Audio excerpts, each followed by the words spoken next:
എങ്ങോട്ടാ യാത്ര? അറിയില്ലേ?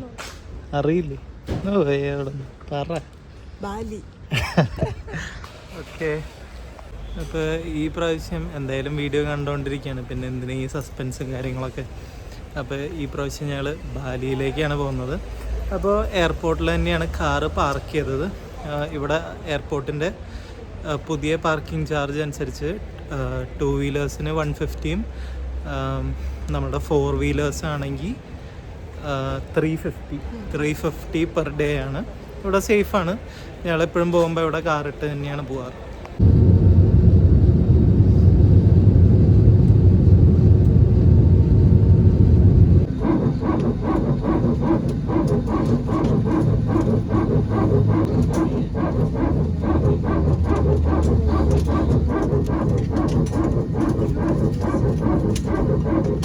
നമ്മളങ്ങനെ മലേഷ്യൻ എയർപോർട്ടിലെത്തിയിരിക്കുകയാണ്. അപ്പോൾ മലേഷ്യൻ എയർപോർട്ടിലെത്തുമ്പോൾ ഞങ്ങൾക്ക് വളരെ സങ്കടകരമായിട്ട് പറയേണ്ട കാര്യം എന്ന് വെച്ച് കഴിഞ്ഞിട്ടുണ്ടെങ്കിൽ, ഈ മലേഷ്യ വഴി പോകുന്ന ഫ്ലൈറ്റുകൾ മാത്രമേ കൊച്ചിയിൽ നിന്ന് വരുന്നുണ്ടായുള്ളൂ.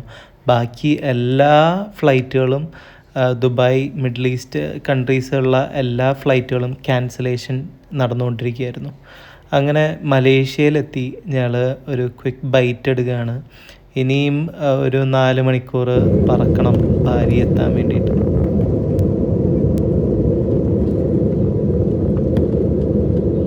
Welcome to Bali.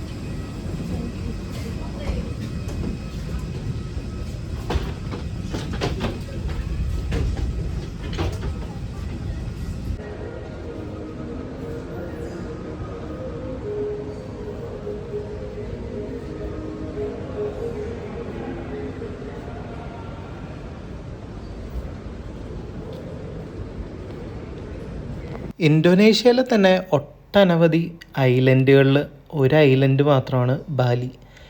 ഇത് ഏകദേശം 36ാം സ്ഥാനത്താണ് ഈ ഐലൻഡിൻ്റെ വലിപ്പത്തിൽ വരുന്നത്. അപ്പോൾ തന്നെ നമുക്ക് ഊഹിക്കാം ഇന്തോനേഷ്യയിലുള്ള മറ്റ് ഐലൻഡുകളുടെ വലിപ്പം.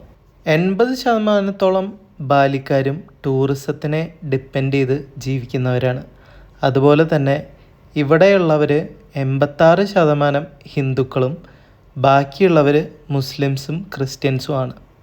അതേസമയം ഇന്തോനേഷ്യ മൊത്തത്തിൽ എടുത്തു കഴിഞ്ഞിട്ടുണ്ടെങ്കിൽ 80% മുസ്ലിം കൺട്രിയാണ്. ഹിന്ദു മെജോറിറ്റി ആയതുകൊണ്ട് തന്നെയാണ് ഏറ്റവും കൂടുതൽ അമ്പലങ്ങളും മനോഹരമായിട്ടുള്ള സ്കൾപ്ചേഴ്സൊക്കെ ബാലിയിലുള്ളത്. ബാലി എയർപോർട്ടിലെ ആദ്യ രംഗങ്ങളൊക്കെ പകർത്തി ഞങ്ങൾ ഇമിഗ്രേഷനിലെത്തി. ഇമിഗ്രേഷനിലാണെങ്കിൽ 2 വലിയ ക്യൂ. അതേസമയം മറ്റൊരു സ്ഥലത്താണെങ്കിൽ മൊത്തത്തിൽ എല്ലാവരും ഇലക്ട്രോണിക് വിസ വെച്ച് അല്ലെങ്കിൽ ഇലക്ട്രോണിക് പാസ്പോർട്ട് ഉപയോഗിച്ച് ഈസി ആയിട്ട് ഇമിഗ്രേഷൻ ചെയ്തു പോകുന്നു. ഒരാൾ പോലും നോക്കാനില്ല. ഈ 2 ലൈനുകളിലായിട്ട് ക്രൗഡായിട്ട് നിൽക്കുന്നത് മൊത്തം ഇന്ത്യക്കാരാണ്. കാരണം എന്താണെന്ന് വെച്ച് കഴിഞ്ഞാൽ, നമുക്ക് ഇലക്ട്രോണിക് വിസ ഉണ്ട്, പക്ഷേ നമ്മളുടെ പാസ്പോർട്ടൊന്നും ഇലക്ട്രോണിക് അല്ല. ഇലക്ട്രോണിക് അഥവാ ഇ പാസ്പോർട്ട് ഉള്ളവർക്ക് ഇവിടെ വെറും 2 മിനിറ്റിൽ ഇമിഗ്രേഷൻ കഴിഞ്ഞ് പോകാവുന്നതാണ്. അതേസമയം നമ്മളെപ്പോലെ ഇലക്ട്രോണിക് പാസ്പോർട്ട് ഇല്ലാത്തവർക്ക് ഇവിടെ ഏകദേശം 2 മണിക്കൂർ ഇമിഗ്രേഷൻ ക്യൂവിൽ വെയിറ്റ് ചെയ്യേണ്ടതായി വരും. ബാലിയിൽ ആകെ ഒരു എയർപോർട്ടേ ഉള്ളൂ, അതുകൊണ്ട് വേറെ കൺഫ്യൂഷനൊന്നുമില്ല. ഡെൻപാസർ എന്ന് പറഞ്ഞിട്ടുള്ള സ്ഥലത്താണ് ഈ എയർപോർട്ട് ലൊക്കേറ്റ് ചെയ്തിരിക്കുന്നത്. ഇത് നമ്മളുടെ കുട്ട ബീച്ചിൻ്റെ തൊട്ടടുത്താണ്. ഏകദേശം കുട്ട ബീച്ചിൽ നിന്ന് 2 കിലോമീറ്റർ മാത്രമാണ് എയർപോർട്ടിലേക്കുള്ളത്. അതുകൊണ്ട് തന്നെ ഞങ്ങൾ കുറച്ചുകൂടെ ദൂരെയുള്ള സ്ഥലത്ത് ഫസ്റ്റ് സ്റ്റേ ചെയ്യാം എന്ന് തീരുമാനിച്ചു. ഞങ്ങളുടെ ലിസ്റ്റിലുള്ളത് കുട്ട, ഉബുദ്, നൂസ പെനിഡ എന്നീ 3 സ്ഥലങ്ങളാണ്. വന്നിറങ്ങിയ ദിവസം തന്നെ ഞങ്ങൾ ഫസ്റ്റ് 2 ദിവസം ചിലവഴിക്കാൻ പോകുന്നത് ഉബുദിലാണ്. ഇവിടുത്തെ റോഡുകളും നേച്ചറും എല്ലാം കേരളത്തിലെ സമാനമാണ്. വീടുകൾക്കും കടമുറികൾക്കും മാത്രം ചെറിയൊരു ചേഞ്ച് ഉണ്ട്. ഇവിടെ ഒരുവിധപ്പെട്ട എല്ലാം ഓട് വീടുകളാണ്. ഇതിന് കാരണം മിക്കവാറും ഇവിടെ കൂടുതലും മഴക്കാലം ആയതുകൊണ്ടായിരിക്കണം. ഇവിടെയുള്ള എല്ലാവരും നല്ല ഫ്രണ്ട്ലിയാണ്, അതുപോലെ തന്നെ ഇംഗ്ലീഷ് അറിയാവുന്നവരാണ്. അതുകൊണ്ട് ഭാഷയ്ക്ക് പ്രത്യേകിച്ച് ഒരു പ്രയാസവും വരുന്നതല്ല. ഇവിടെ പബ്ലിക് ട്രാൻസ്പോർട്ടുകൾ കുറവാണ്. അതേസമയം നമുക്ക് ടാക്സി ബുക്ക് ചെയ്ത് വളരെ ചീപ്പായിട്ട് തന്നെ വീടുകളിലും ഹോട്ടലുകളിലും എത്തിച്ചേരാവുന്നതാണ്. ഇവിടുത്തെ മിനിമം ചാർജ് ഇച്ചിരി കൂടുതലാണ്, പക്ഷേ ദൂരം കൂടുന്നതുകൊണ്ട് ടാക്സിക്ക് ചാർജസ് കൂടി വരുന്നതല്ല. നമ്മുടെ നാട്ടിലെ പോലെ തന്നെ ഊബർ ഒല പോലെ ഇവിടെയുള്ള 2 സർവീസസ്, ഒന്ന് ഗ്രാബും ഗോചെക്കുമാണ്. ഗ്രാബ് ഒരുവിധപ്പെട്ട എല്ലാ ഏഷ്യൻ കൺട്രീസിലുമുള്ള ഒരു ആപ്പാണ്. അതേസമയം ഗോചെക്ക് ഇവിടുത്തെ ഒരു ബേസ്ഡ് ആപ്പായതുകൊണ്ട് തന്നെ ഇച്ചിരി വിലക്കുറവ് ഗോചെക്കിലാണ്. ഇത് നമുക്ക് പ്ലേ സ്റ്റോറിൽ നിന്നും ആപ്പ് സ്റ്റോറിൽ നിന്നും ഡൗൺലോഡ് ചെയ്ത് നമ്മളുടെ നാട്ടിലെ ഫോൺ നമ്പർ വെച്ച് തന്നെ സൈൻ ഇൻ ചെയ്യാവുന്നതാണ്. പൊതുവേ എല്ലാ പ്രാവശ്യവും വരുമ്പോൾ എയർപോർട്ടിൽ നിന്ന് തന്നെ നമ്മൾ സിമ്മ് എടുക്കാറുണ്ട്. പക്ഷേ ഒരുവിധം കുറച്ച് യാത്ര ചെയ്ത് കഴിഞ്ഞപ്പോൾ എനിക്ക് മനസ്സിലായത് നാട്ടിലെ തന്നെ എയർടെലാണ് ഏറ്റവും അടിപൊളിയായിട്ട് റോമിംഗ് തരുന്നത്. എന്നെ കൊണ്ടുവന്ന ബാലി ഇതാണ്. ഇച്ചിരി സൈഡിൽ അവിടെ വെക്കാം.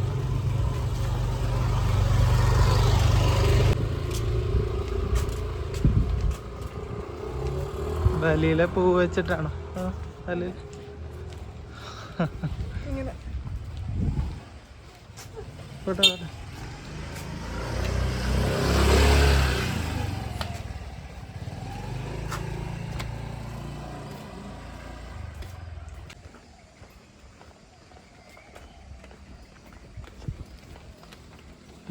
നമ്മൾ ഏത് ഫോറസ്റ്റിൽ കൂടെ നടക്കുന്നത്? ഇത് ട്രോപ്പിക്കൽ ഫോറസ്റ്റ് അങ്ങനെ പറയണ്ട. എവിടെയുള്ള ആൾക്കാർ കേട്ടിട്ട് വിചാരിക്കാം നമുക്കിത് ഗ്രാമവാസികൾ എന്ന് പറയാമെന്ന് വിചാരിക്കും. ട്രോപ്പിക്കൽ ഫോറസ്റ്റ് ഫ്രഷ് എയറാണ് നമ്മൾ ബ്രീത്ത് ചെയ്യുന്നത്. ആ ഫ്രഷ്നെസ് എനിക്ക് ഫീൽ ചെയ്യും. ഹലോ ഗൈസ്, അപ്പം ഞങ്ങളൊരു വലിയ ട്രക്കിംഗ് ആണ്. ഈ അടുത്താണ് ഹോട്ടൽ എന്ന് വെച്ച് ഞങ്ങൾ കുറച്ചായി നടക്കാൻ തുടങ്ങിയിട്ട് ഹോട്ടൽ കണ്ടുപിടിക്കാൻ പറ്റുന്നില്ല.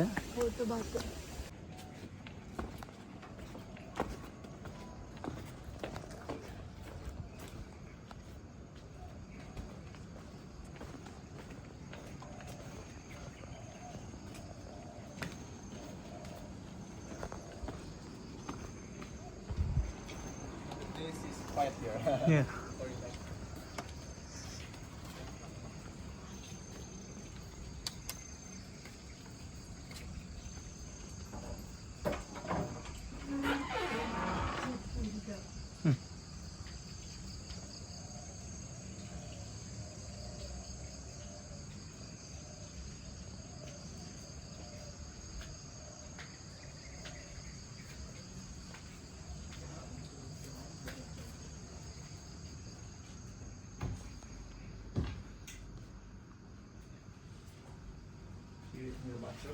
Yeah.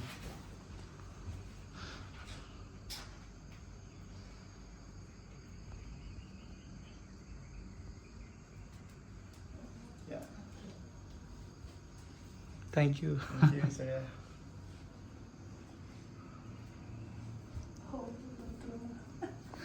ബാലിയിലെ റോഡുകളെല്ലാം ഇടുങ്ങിയതാണ്. ഒരു വണ്ടി കഷ്ടിച്ച് പോകാവുന്ന റോഡുകളാണ് മിക്കതും. അതുപോലെ തന്നെ റൂമുകളും അല്ലെങ്കിൽ ഹോട്ടൽസും ഒക്കെ കുറച്ച് ഇൻറ്റീരിയറിലായിരിക്കും. ഞങ്ങളുടെ ഹോട്ടലിലേക്കായിട്ട് കുറച്ച് ദൂരമേ ഉണ്ടായിരുന്നുള്ളൂ, പക്ഷേ ഞങ്ങൾ പിൻവശത്തോടെയാണ് വന്നത്. അത് കുറച്ച് ലോങ് റൂട്ടായതുകൊണ്ടാണ് ഞങ്ങൾക്ക് കണ്ടുപിടിക്കാൻ ബുദ്ധിമുട്ടായിരുന്നത്.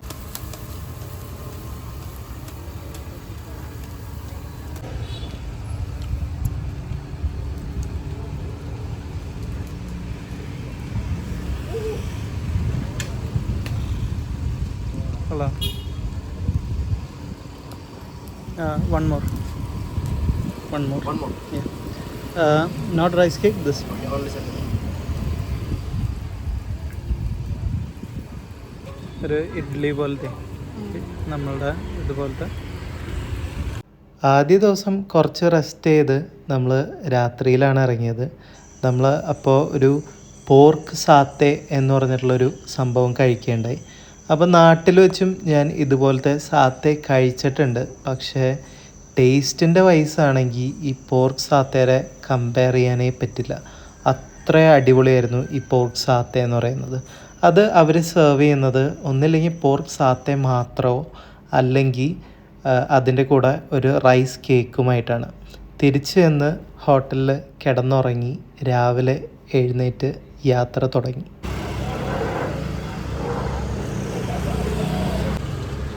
ഹലോ ഗൈസ്, അപ്പോൾ നമ്മുടെ ബാലിയിൽ ഫസ്റ്റ് ഡേ ആണ്. ഇപ്പോൾ രാവിലെ തന്നെ ചായ മേടിക്കാൻ പോയത്. ചായയും മേടിച്ചു, ഇവിടുത്തെ കുറച്ച് പലഹാരങ്ങൾ എന്തൊക്കെയോ കണ്ട് ഇഷ്ടപ്പെട്ടതൊക്കെ മേടിച്ച് ഇനി റൂമിൽ പോയിട്ട് കഴിക്കാം. ഇവിടെ എല്ലാം ചെറിയ ചെറിയ വീടുകളും കൂടുതലും ഓട് വീടുകളാണ്. എപ്പോഴും മഴയും കാര്യങ്ങളൊക്കെ ഉള്ളതുകൊണ്ടായിരിക്കണം. കബാബ് മാത്രം ഞാൻ കഴിച്ചു നോക്കി. ചെറുതാണ്, പക്ഷെ എന്താണെന്ന് മനസ്സിലായില്ല. ഒന്ന് കഴിച്ചു നോക്കി. നമ്മൾ ഇന്നലെ ഒരു കട കണ്ടില്ലേ, കുഞ്ഞിക്കട. അല്ല, വാങ്ങിച്ചത് ഇന്നലെ എഗ് ടാർട്ട് പോലത്തെ സാധനം മേടിച്ചത്.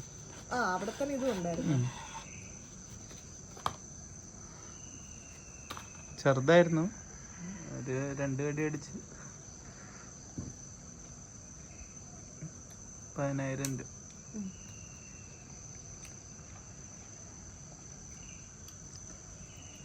ബാക്കി ഇതെല്ലാം കൂടി 10,000 രൂപ. 2,000 രൂപ വെച്ച്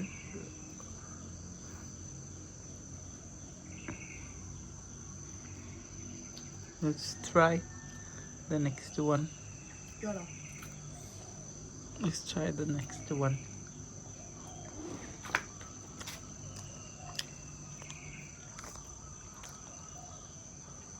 ഇത് മാട്ടിലാണ്. പക്ഷെ അവിടെയൊക്കെ പൊടി തന്നെയാണ്, അതുകൊണ്ട് മറ്റേതല്ല. ഒരെണ്ണം മേടിച്ചോളൂ. ഒന്ന് കാണിക്കും, സാധനം ഒന്ന് കാണിക്കും.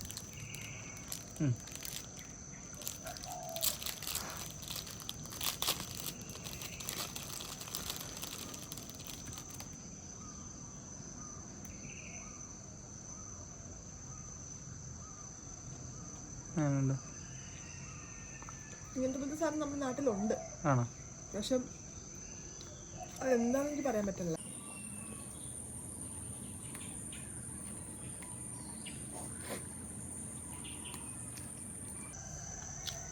ഉണ്ണിയപ്പം പോലത്തെ ഒരു സാധനം.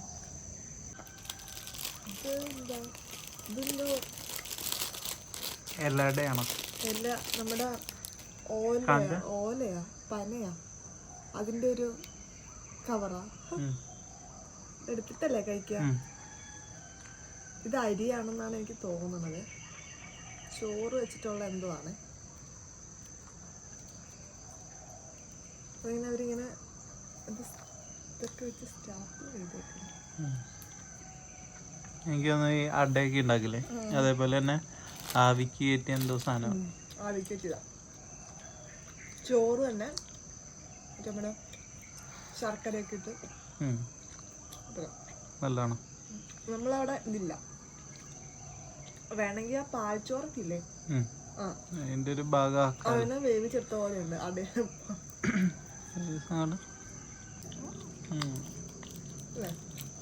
പാൽച്ചോറിനെ വേവിച്ചെടുത്തതാ. എന്തൊക്കെ ഐറ്റംസ് ആണ്. അതെ, പുതിയ നാട്ടിൽ വരുമ്പോ അതൊന്നും പുതിയത് ഉണ്ടാവുള്ളൂ. ഇവിടെ വെച്ചിട്ടാ അവർക്ക് ഇഷ്ടപ്പെട്ടത്.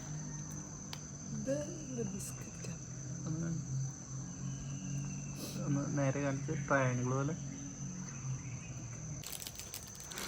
ഓൾമോസ്റ്റ് എല്ലാം മധുര ഐറ്റംസ് ആണ്.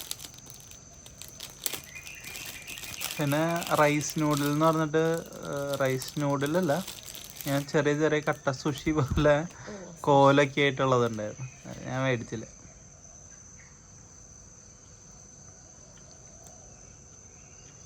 ഇതിൻ്റെ ഉള്ളിലെന്തോ ഫില്ലിങ് കണ്ടോ.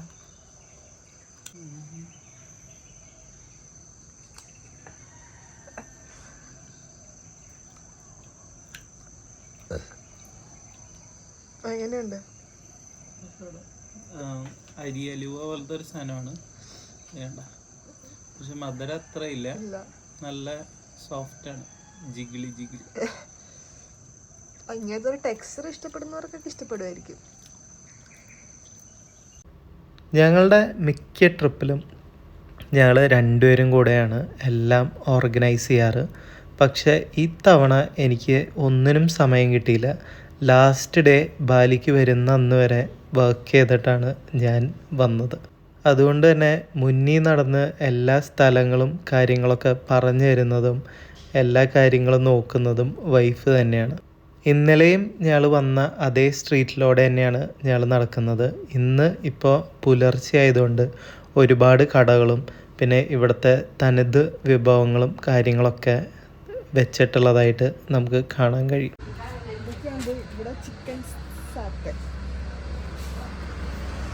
സത്യ വിത്ത് റൈസ് ആണ് ഇവിടെ.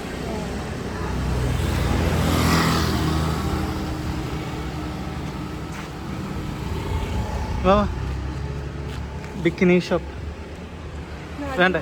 ബിക്കിനി വേണ്ട? നമ്മളെ വ്യൂവേഴ്സിന് ബിക്കിനി.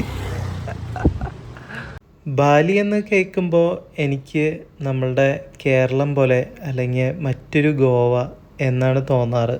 അതുകൊണ്ട് തന്നെ ഞാൻ വലിയ എക്സൈറ്റഡ് അല്ലായിരുന്നു. പക്ഷേ ഇവിടെ വന്ന് ലാൻഡ് ചെയ്ത ദിവസം മുതൽ ഇന്ന് വരെ എനിക്ക് ഭയങ്കര ഒരു എക്സൈറ്റ്മെൻറ്റും കാര്യങ്ങളും തരുന്ന ആക്ടിവിറ്റീസും അല്ലെങ്കിൽ ഇവിടുത്തെ അടിപൊളി അമ്പലങ്ങളും ഇവിടുത്തെ കൾച്ചറും ഇതൊക്കെ ഭയങ്കരമായിട്ട് ഇഷ്ടപ്പെടാനായിട്ട് തുടങ്ങി. അപ്പോൾ ബാലി എപ്പോഴും ഞാൻ കരുതിയിരുന്ന ഒരു ബാലിയല്ല എന്ന് മനസ്സിലായത് ഇവിടെ വന്നപ്പോൾ തന്നെയാണ്. ഒരു വാട്ടർലൂ പാലസ് എന്ന് പറഞ്ഞ ഒരു അമ്പലം കണ്ടുപിടിക്കാൻ നടന്നുകൊണ്ടിരിക്കുകയാണ്. അത് കണ്ടുപിടിക്കാൻ പോകുമ്പോഴാണ് നമ്മൾ കുറച്ച് ഇൻസ്ട്രക്ടേഴ്സ് ബാലിനീസ് ഡാൻസ് ഒരു ടെമ്പിളിൽ പഠിപ്പിക്കുന്നതായിട്ട് കണ്ടത്. അത് നല്ല രസമുണ്ടായിരുന്നു. അത് കുറച്ച് നേരം ഞങ്ങൾ എൻജോയ് ചെയ്ത് ഇരുന്നു.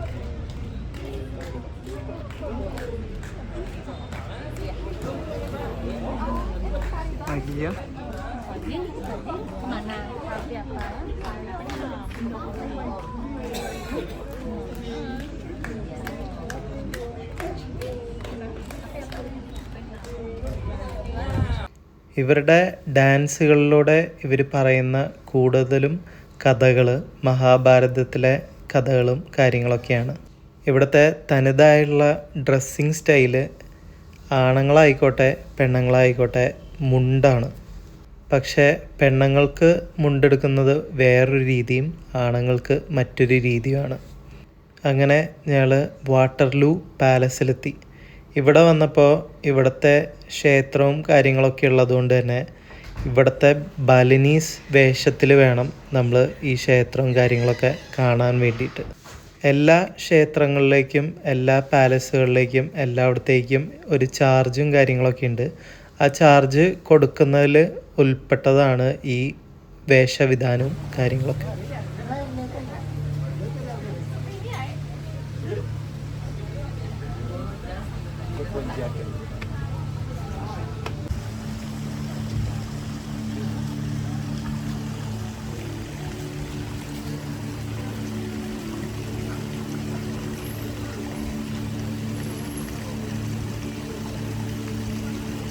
ഇവിടെ നോക്കിയേ,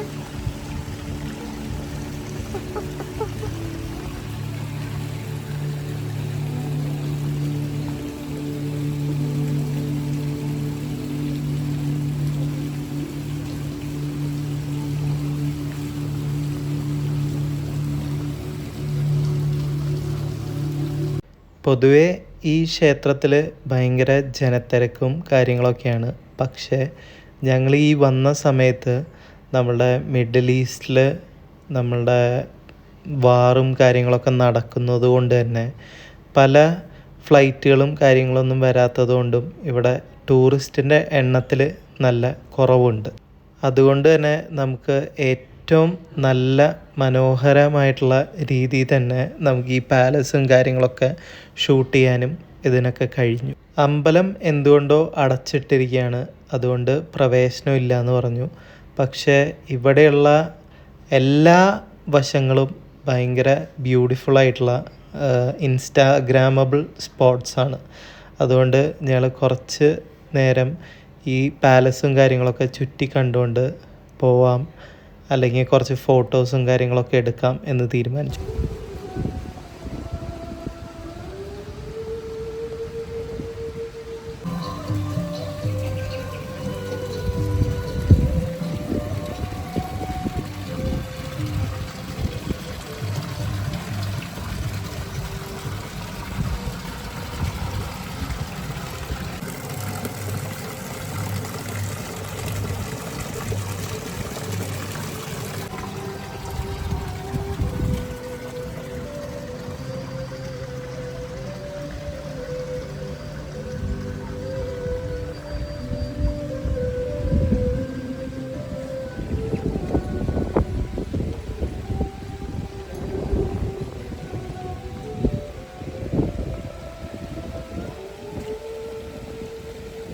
നീ നടന്നോ അങ്ങോട്ട് വേണമെങ്കിൽ?